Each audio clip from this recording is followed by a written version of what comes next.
SERV Stock Wednesday. Am I buying? I'm covering all that in this short 1-minute video, so watch till the end. Right, looking at Serve Robotics, I have seen a pretty steep decrease. I mean, it's around close, just a tad bit higher than 4%, but like honestly speaking, it's not that big of a deal. If you didn't know, just a little recap before I've called out this double break, and now we're pretty much sitting at break even. Here's the proof. Bullish momentum in order for me to pull that trigger. Obviously, this was made when 10 days ago, you see?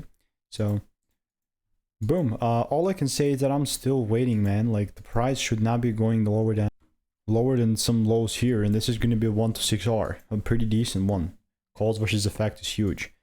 But yeah, if you want to learn to make more money by taking less trades, just click the first link in the description. It's a free course.